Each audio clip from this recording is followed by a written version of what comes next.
Hello, I am Neeraj. Today I will try to explain the multivariate time series forecasting problem. I got a lot of requests to explain the concept of multivariate time series forecasting, so decided to explain it through the simplest possible ways. In this tutorial, I will try to explain the concept. Then I will try to explain the different types of forecasting that we can make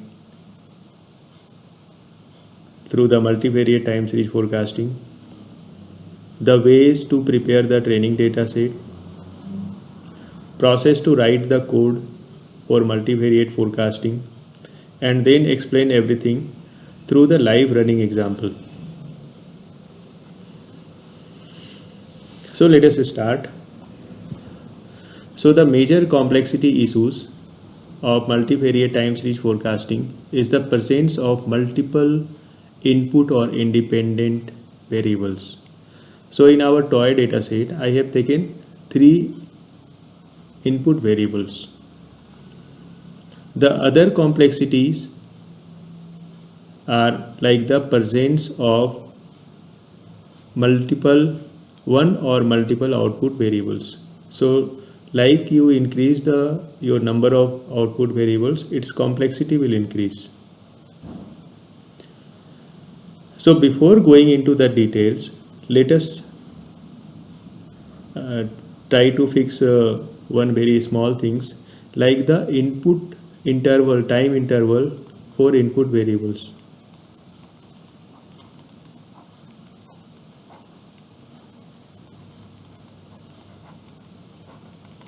Time intervals for input. Traditionally, what we do even in univariate or single variate time series forecasting, we take the input variables or independent variables for some 3 time units or 4 time units, and then predicts the output variables for next time units or next continuous time units, like that. So here also this concept will work. So time interval input is very important. So now let us try to understand with this prior knowledge. So the first category that we can get through multivariate time series forecasting is multivariate, multi-step and multi-output forecasting.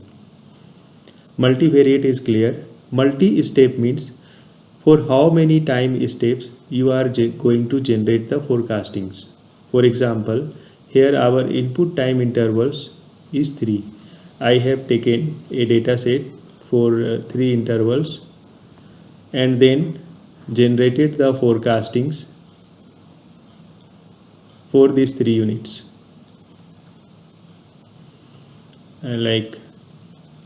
So this is a multi-step, like multiple time step based forecasting.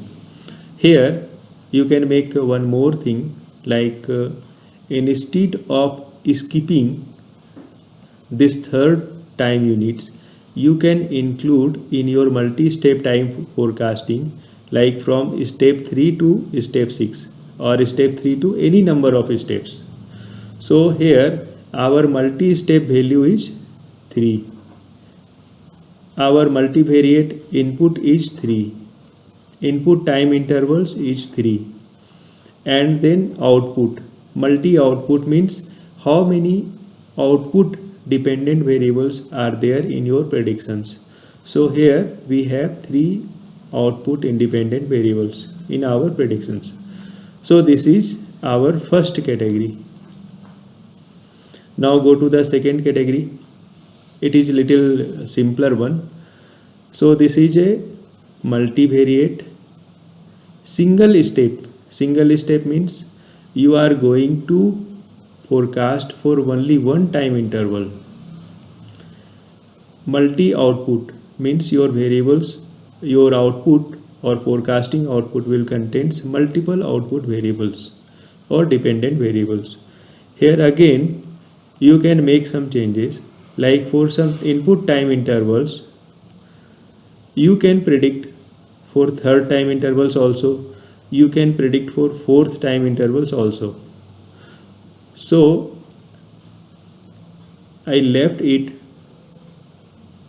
for your experimentations. Now let us reduce the complexity. Multivariate, multi-step and single output. Multivariate is clear. Again I have taken the input variables, input intervals 3 time units.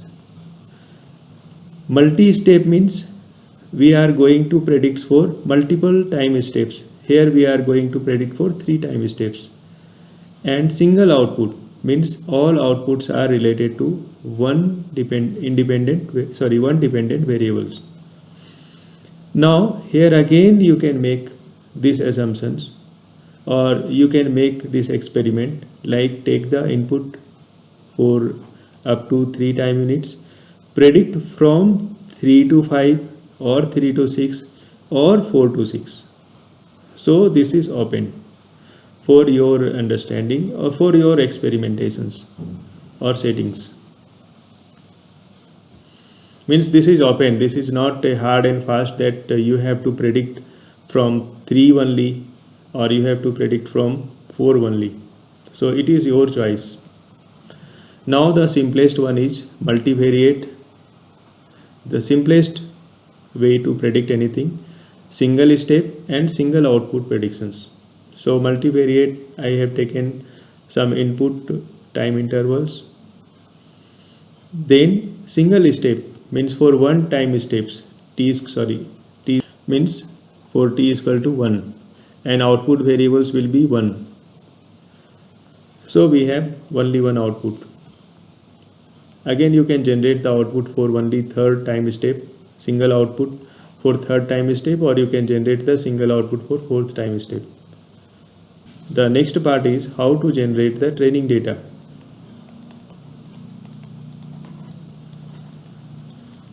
So training data set generation. Here in this data I have input independent variables, forecasting dependent variables, everything is present. But suppose we have a data like this. We have just given the time units in descending order and 3 input variables, and we want some forecasting system which can predict the output for t equal to 21 units, 22 units, 23 units. Then how we can do? How we can prepare the data set for that? So this is very important. Again we have to use some concept of input time intervals.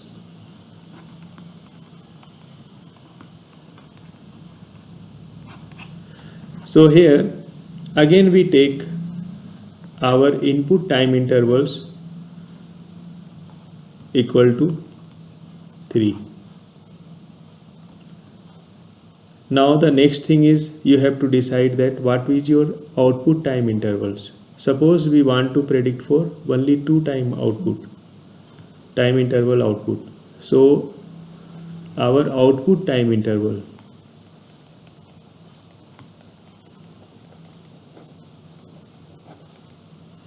suppose we take it 2, then how we can prepare the data set? So in this preparation we will take these 2 as our output time intervals, like y1, y2, y3, and then we will take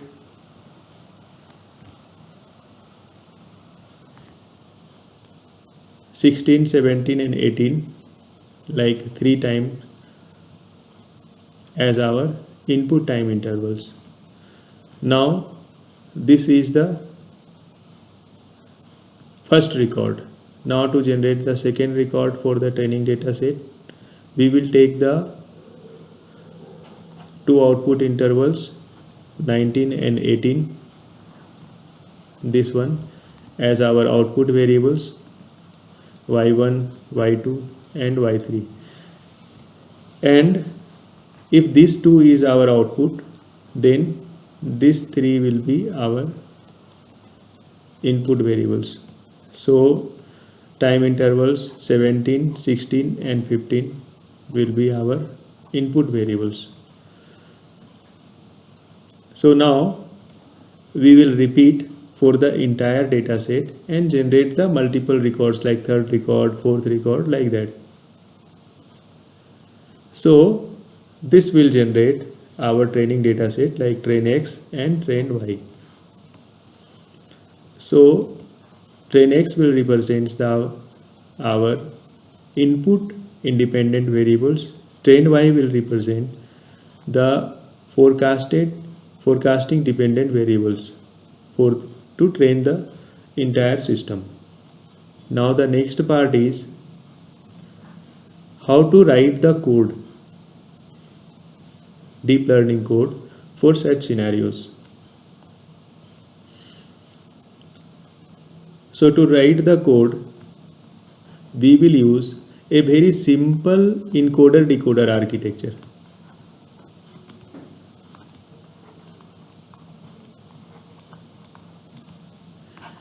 And I will write the entire codes in Keras.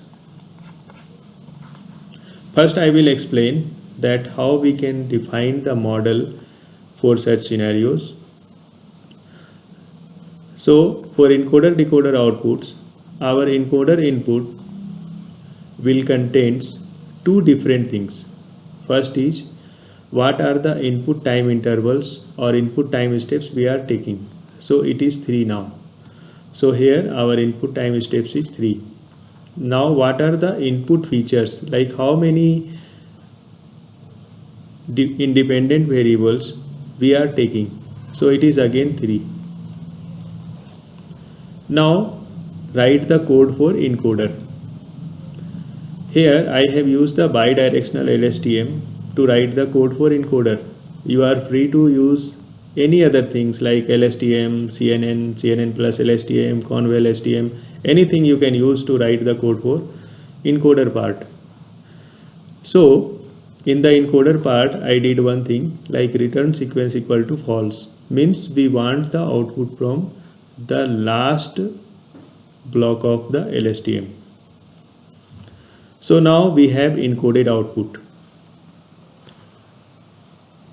We have entered our time intervals, number of features, we got the encoded output.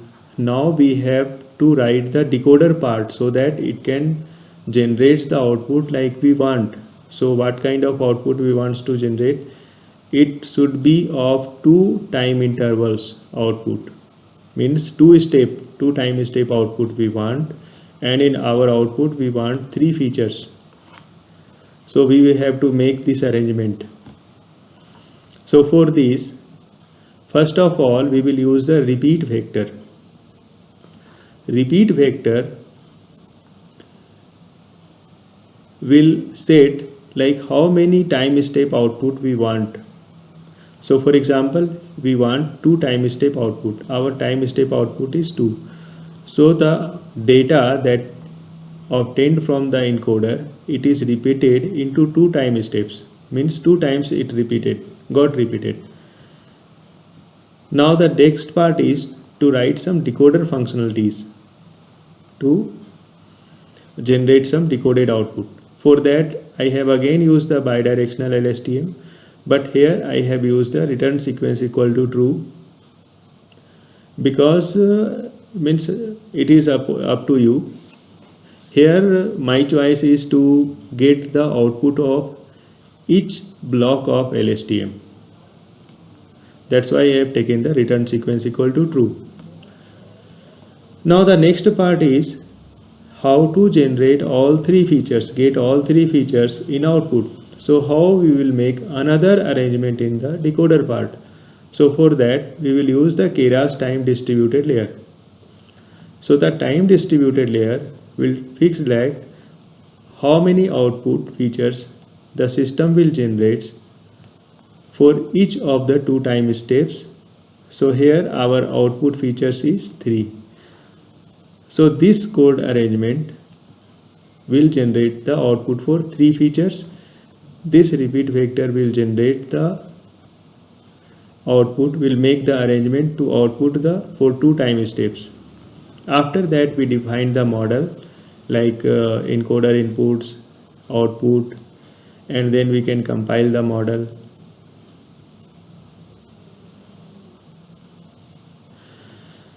Now the next part, important part in this code is the use of loss function. So I have used a very simple loss function that called mean absolute error. Optimizer, I have used the traditional by default ADAM optimizer. Matrix, I have selected the accuracy. So this is the way to write the code. For the most complex multivariate, multi-step multivariate, multi-step and multi-output time series forecasting. So now you may have observed that how simple it is. Now I will run a code that I have written here and explain it through.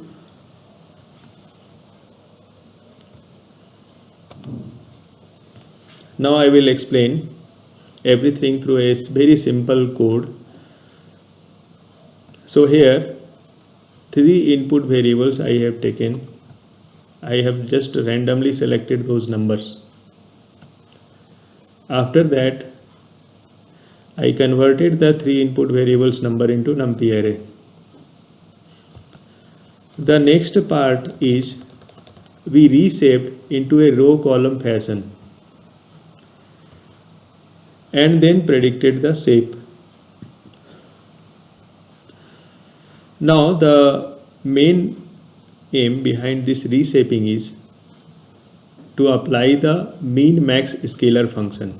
Mean max scalar function is available in sklearn library, which normalizes all the output in a 0 to 1 format. Here we have data in non 0 to 1 format, a full integer format. So once we apply the min max scalar, we apply the fit transform and it will convert the data in each of the array, that is a separate features I have taken in a separate array, into a scaled format. And after getting scaled, we will just horizontally combine these things. So horizontal combining will generate the data like this. So till now, after this code, this part of the code,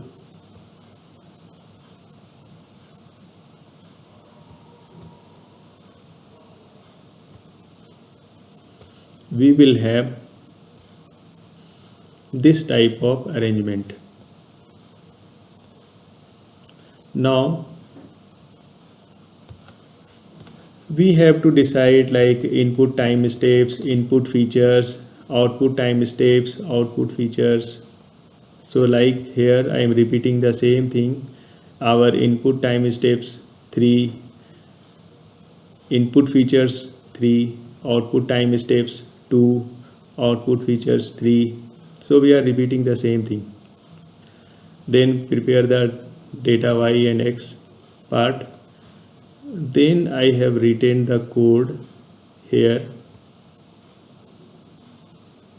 You can see to just generate the replica of this kind of arrangement. Once we get the data into that format, we will just convert it into numpy array. And once we get the numpy array, we will use the same code like we discussed here.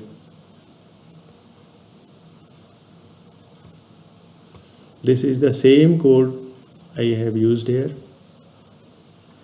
And after that, you can see that I called the define model.fit. So data x, data y we took, and then number of epochs 4. I have taken very few number of epochs. Batch size 2, verbose 1, and then it will run. Now another thing that I wanted to explain is like how to generate the test output for this model. So for that I have just copied the first three record like given here. I have just copied this first three records, but here records are in slightly different format like in this format, and after that I use the fit transform normalized or scaled into 0 to 1 format. So we will take the data from this H stack which is in the normalized format like this. So we will take the starting three inputs as a data like 0, 1, 2 array, you can see that, and once getting all these data stacks we will convert into numpy array, and after that the important part is to reshape this data.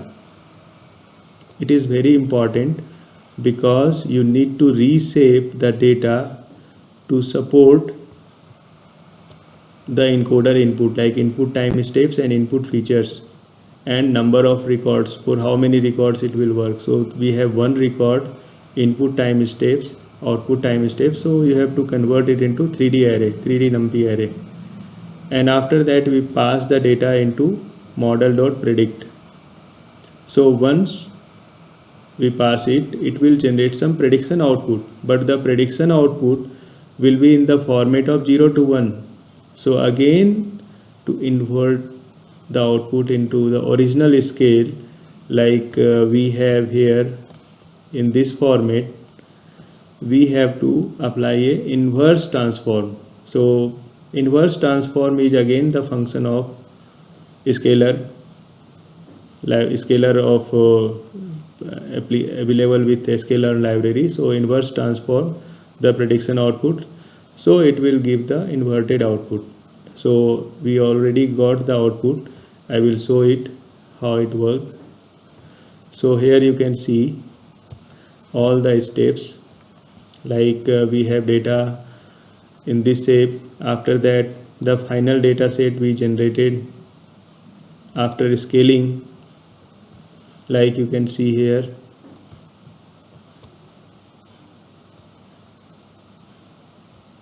After that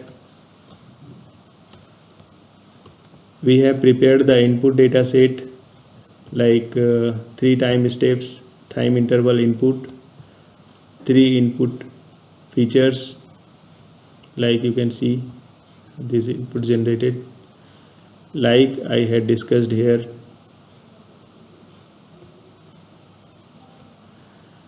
Again the next part is data Y part. So you can see that 2 time step output, each contains 3 variables, 3 output variables or predictions variables or dependent variables. After that our you can see the summary of our model. So finally time distributed makes it sure that our output will contains 2 time steps and 3 feature output. And after that you can see the prediction output. It is in the format of 0 to 1 format, and after the inverted predictions or inverse scaling, you can see that this is in the form of 22.91, 21.29.